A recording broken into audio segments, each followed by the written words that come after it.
घने जंगल में सुबह का समय था। पेड़ों पर चिड़िया चहचहा रही थीं, ठंडी हवा बह रही थी, लेकिन एक कोने में भूखी लोमड़ी परेशान घूम रही थी। उसका पेट गुड़गुड़ा रहा था और वह सोच रही थी, आज कुछ भी खाए बिना नहीं रह पाऊंगी, वरना भूख से बेहाल हो जाऊंगी। इसी बीच उसने देखा कि एक बड़े पेड़ की डाल पर काला कौवा बैठा है। उसकी चोंच में ताजा रोटी का टुकड़ा चमक रहा था। कौवा बहुत खुश होकर धीरे धीरे रोटी खा रहा था। लोमड़ी की आंखें चमक उठी।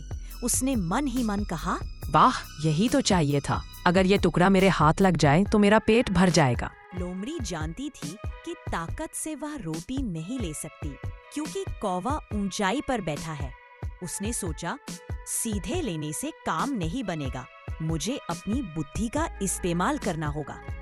उसने चुपके से एक योजना बनाई और मुस्कुराते हुए पेड़ के नीचे खड़ी हो गई। लोमड़ी ने मीठी आवाज में कहा, अरे कौवे भाई, नमस्ते। तुम्हारे पंख कितने चमकदार हैं। अगर जंगल में कोई सबसे सुंदर पक्षी है तो वह तुम हो। कौवा थोड़ा मुस्कुराया, लेकिन चुप रहा। लोमड़ी फिर बोली, तुम्हारी चाल तो सचमुच किसी राजा जैसी लगती है।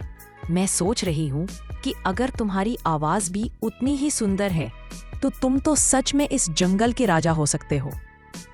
कौवा लोमड़ी की बातों में फंस गया। वह सोचने लगा, क्या सच में मेरी आवाज इतनी मधुर है? अगर मैं गाऊं तो सब प्रभावित हो जाएंगे। उसने मन ही मन तय किया कि वह लोमड़ी को अपनी आवाज सुनाएगा।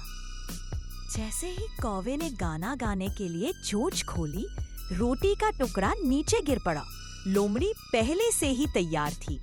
उसने फुर्ती से टुकड़ा उठाया और खुशी खुशी खाने लगी। रोटी खाते खाते वह हंसकर बोली, धन्यवाद कौवे भाई, तुम्हारा गाना मैंने नहीं सुना, लेकिन तुम्हारी मूर्खता जरूर देख ली। आज मेरा पेट भर गया। कौवा शर्म से सिर झुका बैठा रह गया। उसने सोचा, मैं केवल अपनी तारीफ सुनकर धोखा खा गया। अगली बार मैं इतनी आसानी से किसी की मीठी बातों पर भरोसा नहीं करूंगा।